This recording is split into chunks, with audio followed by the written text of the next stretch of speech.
بہتر ہے. حضرت خدیجہ کی پیٹھ گھر کے دروازے کی طرف ہے اور حضرت خدیجہ کا چہرہ گھر کی دیوار پہ ہے اور حضرت خدیجہ کوئی کام کر رہی ہے. حضرت خدیجہ کیا دیکھتی ہے کہ گھر کی دیوار پر روشنی پڑ رہی ہے, گھر کی دیوار پر سورج کی شعاعیں پڑ رہی ہے. حضرت خدیجہ کی حیرت کی انتہا نہ رہی کہ میرے گھر میں تو سورج کی شعاعیں پڑتی نہیں ہے, میرے گھر میں تو سورج کی روشنی پڑتی نہیں ہے. آخر میرے گھر میں یہ سورج کی روشنی کیسے پڑ رہی ہے, میرے گھر میں یہ سورج کی شعاعیں کیسے پڑ رہی ہے. حضرت خدیجہ کہتی ہے جب میں نے رخ دروازے پہ طرف کیا تو میں نے کیا دیکھا کہ یہ آسمان کا سورج نہیں ہے بلکہ یہ زمین کا سورج ہے. اللہ اللہ, یہ زمین کا سورج ہے اور یہ کوئی انسان مجھے نظر نہیں آ رہا ہے بلکہ یہ مجھے کوئی اللہ کا بھیجا ہوا فرشتہ لگتا ہے.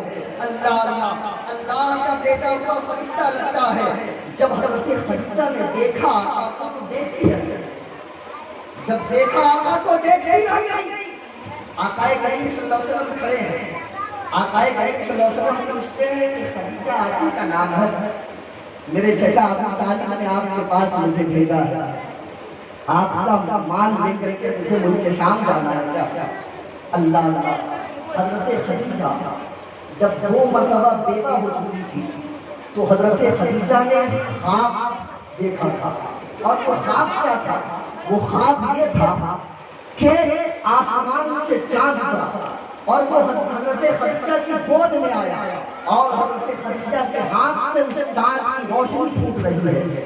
حضرت خدیجہ نے اس خواب کی تعبیر کے لیے ملک شام کے بہت بڑے راہب بحیرہ راہب کے پاس خط لکھا کہ میں نے ایسا ایسا خواب دیکھا ہے. بحیرہ راہب نے کہا اے خدیجہ, اس خواب کی تعبیر یہ ہے کہ مکے میں نبی آخر الزماں پیدا ہو گیا ہے اور تم اس کی بیوی بننے والی ہو. حضرت خدیجہ نے جب یہ سنا اور خط میں یہ پڑھا تو حضرت خدیجہ سوچنے لگی کہ مکے میں جہاں صرف ظالم نظر آتے ہیں, صرف ڈاکو اور گنڈے نظر آتے ہیں, اس مکے میں اللہ کا نبی کون ہو سکتا ہے. لہٰذا یہ راہب جھوٹ بول رہا ہے. لہٰذا جب حضرت خدیجہ نے اپنے گھر کے دروازے پر نبی آخر الزماں کو دیکھا تو حضرت خدیجہ توریت اور انجیل کی عالمہ تھی. توریت اور انجیل یہ کیا ہے, 2 آسمانی کتابیں, ان دونوں کتاب کی عالمہ تھی. حضرت خدیجہ نے یہ دونوں کتابیں اپنے چچا زاد بھائی ورقہ بن نوفل سے پڑھ رکھا تھا. لہذا حضرت خدیجہ نے توریت میں پڑھا تھا نبی آخر الزماں کی خصوصیات کو.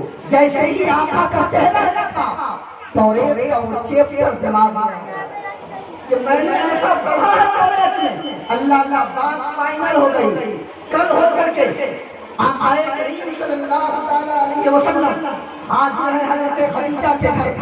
اب قافلہ چلنے کی تیاری ہے. اس قافلے میں ابو جہل بھی ہے, اس قافلے میں عتبہ بھی ہے, اس قافلے میں آقا کے دوست حضرت ابو بکر صدیق بھی ہے. اللہ اللہ, اور اسی قافلے میں حضرت خدیجہ کا جو سب سے معتبر غلام تھا جس کا نام میسرہ.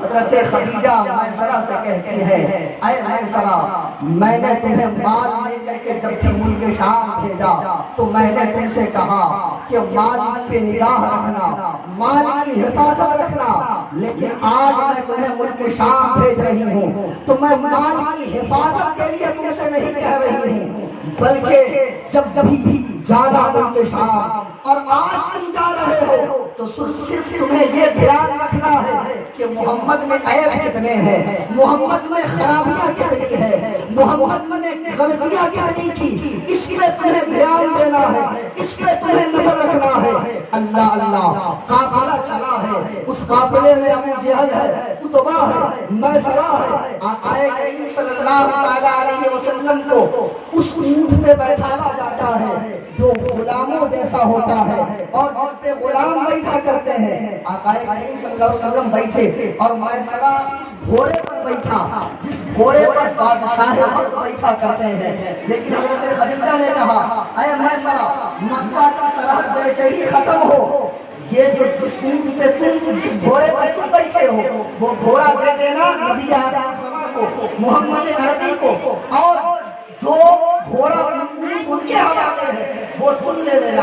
اللہ اللہ، جیسے ہی مکہ کی سرحد ختم ہوئی ہے، میسرہ اپنی سواری سے اترا ہے اور آقا کو پیش کرتا ہے تو ابو جہل نے کہا اے میسرہ یہ کیا کر رہے ہو؟ یہ محمد عربی تو یہ یتیم ہے، ان سے یتیموں والا کام کرو، سخت کام کرو، لہٰذا انہیں وہ گھوڑا نہ دو جس پہ بادشاہ وقت بیٹھا کرتے ہیں۔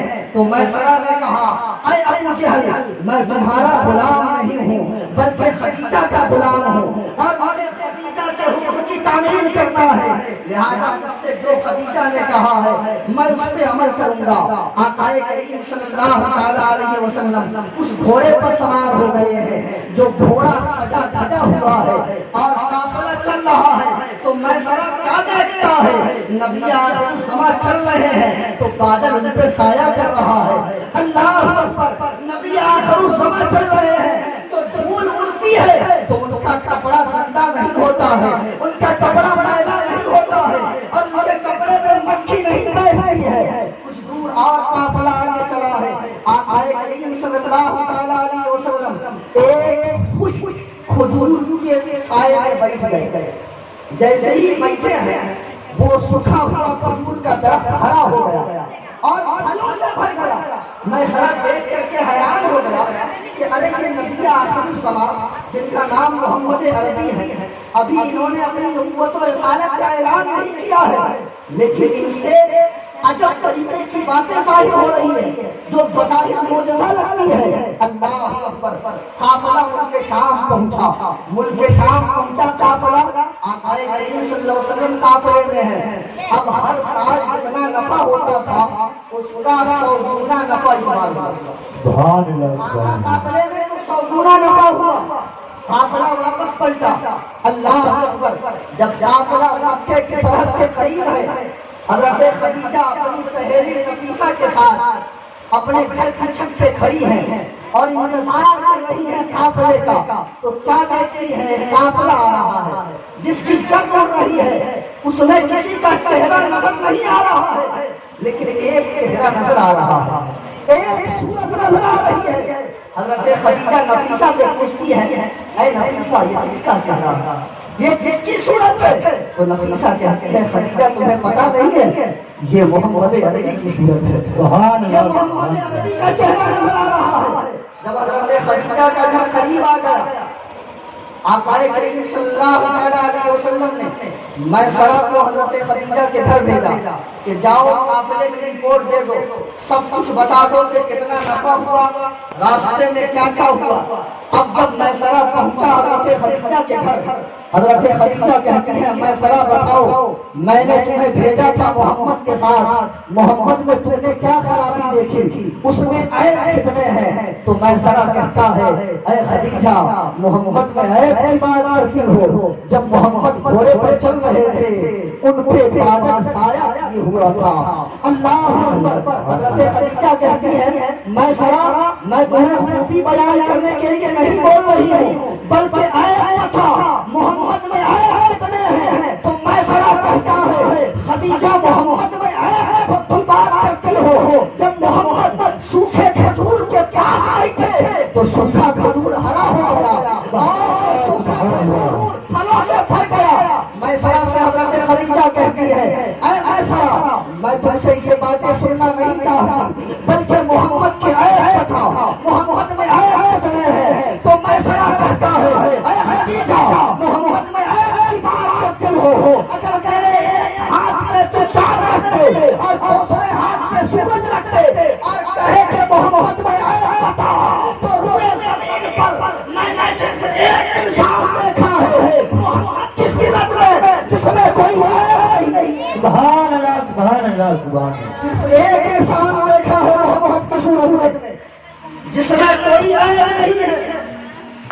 آقا کریم صلی اللہ تعالی نہیں ہوتے نفیسہ اگر میرے رشتے کی بات ہے تو میرے چچا ابو طالب سے بات کرو، میرے چچا ابو طالب سے بات کرو۔ نفیسہ گئی حضرت ابو طالب کے پاس، ابو طالب سے کہتی ہے ابو طالب آپ کے بھتیجے کے تعلق سے میں پیغام لے کر کے آئی ہوں کہ میں چاہتی ہوں کہ آپ کے بھتیجے کی شادی ہو جائے خدیجہ سے۔ ابو طالب کہتے ہیں ٹھیک ہے میں تیار ہوں۔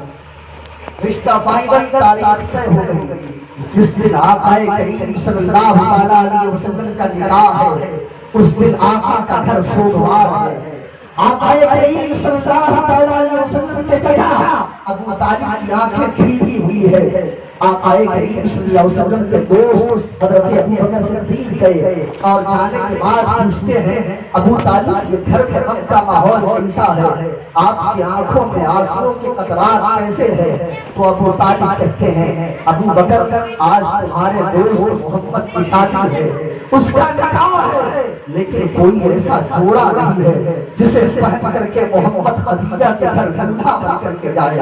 اللہ اکبر جب اتنا سنا ہے ابو بکر صدیق رضی اللہ تعالیٰ عنہ نے تو حضرت ابو بکر کہتے ہیں کہ اے ابو طالب، ان کے چچا محمد عربی کے چچا حضرت عبد المطلب جب اس دنیا سے جانے والے تھے تو انہوں نے مجھے کچھ پیسے دیے تھے اور ایک جوڑا دیا تھا اور کہا تھا اے ابو بکر جب تمہارے دوست محمد کی شادی ہو تو یہ پیسے اسے دے دینا اور یہ جوڑا اسے دے دینا تاکہ اس جوڑے کو وہ پہن کر کے دولہا بن کر کے جائے۔ حالانکہ ایسی کوئی بات نہیں تھی، اس وجہ سے حضرت ابو بکر صدیق رضی اللہ تعالیٰ عنہ نے ایسا کہا کہ اگر حضرت ابو بکر صدیق کہہ دیتے کہ یہ جوڑا میری طرف سے ہے اور یہ پیسے میری طرف سے ہے تو آقا قبول نہ کرتے، لہٰذا آقا کریم صلی اللہ علیہ وسلم کی بارگاہ میں وہ جوڑا لایا گیا ہے اور وہ پیسے لائے گئے ہیں۔ آقا کریم صلی اللہ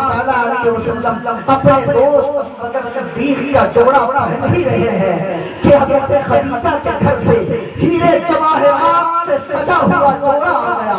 آقا کی نظر پڑی تو آقا فرماتے ہیں اس جوڑے کو لے جاؤ، میں اپنے دوست ابو بکر کا جوڑا پہن کر کے خدیجہ کے گھر جاؤں گا۔ آقا کریم صلی اللہ علیہ وسلم دولہا بنے ہیں۔ آج کا ایک معمولی سا جوان دولہا بنتا ہے تو علاقے کے لوگ اسے دیکھنے کے لیے آتے ہیں، آس پڑوس کے لوگ اسے دیکھنے کے لیے آتے ہیں۔ جب صحابہ کے باپ دولہا بنے ہوں گے تو کیا بات نہیں ہوگی، آسمان کے فرشتے جاگ رہے ہوں گے، پورے بلائیں لے رہی ہوں گی۔ اللہ اللہ آقا دولہا بنے ہیں، بارات چلی ہے، بیچ میں آقا چل رہے ہیں، داہنی طرف حضرت امیر حمزہ چل رہے ہیں، بائیں طرف حضرت عباس چل رہے ہیں اور اس شان سے یہ قافلہ چلا ہے، یہ بارات چلی ہے حضرت خدیجہ کے گھر کی طرف۔ حضرت خدیجہ کے گھر کے پاس جب بارات پہنچی ہے تو وہاں منظر کیا ہے، وہاں غلاموں کا جمع غفیر ہے جن کے ہاتھوں میں سچے موتی ہیں اور وہ آقا کے قدموں پہ نثار کر رہے ہیں۔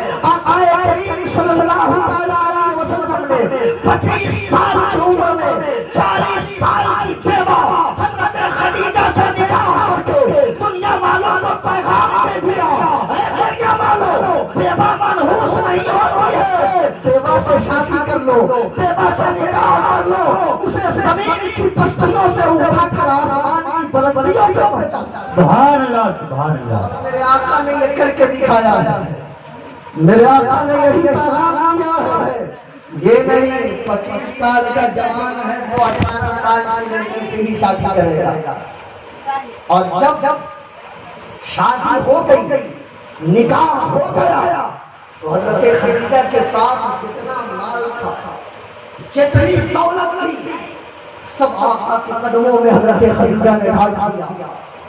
اسلام کی آبیاری کے لیے، دین کے تحفظ کے لیے، دین کی اشاعت کے لیے، اس کا بدلہ کیا ملا، اس کا اجر کیا ملا کہ ایک دن آقا کریم صلی اللہ علیہ وسلم کی بارگاہ میں حضرت جبریل امین حاضر ہوئے اور عرض کرتے ہیں یا رسول اللہ، اللہ نے خدیجہ کو سلام کہا ہے، اللہ نے حضرت خدیجہ کو سلام کہا ہے، اور آقا میری طرف سے بھی خدیجہ کو سلام پیش کر دیجیے اور یہ کہہ دیجیے کہ خدیجہ سے خدیجہ کا رب راضی ہے، خدیجہ سے خدیجہ کا رب راضی ہے۔ تو پتہ کیا چلا، شوہر کی رضا میں بیوی کی رضا ہونی چاہیے۔ یہ نہیں کہ شوہر اگر غریب ہے تو ہمیشہ شکایت کرے ماں باپ سے، ہمیشہ شکوہ کرے اپنے بھائیوں سے، بلکہ اگر شوہر کے گھر میں بھوکا رہنا پڑے تو بھوکا رہے، لیکن اپنے ماں باپ سے، اپنے بھائی سے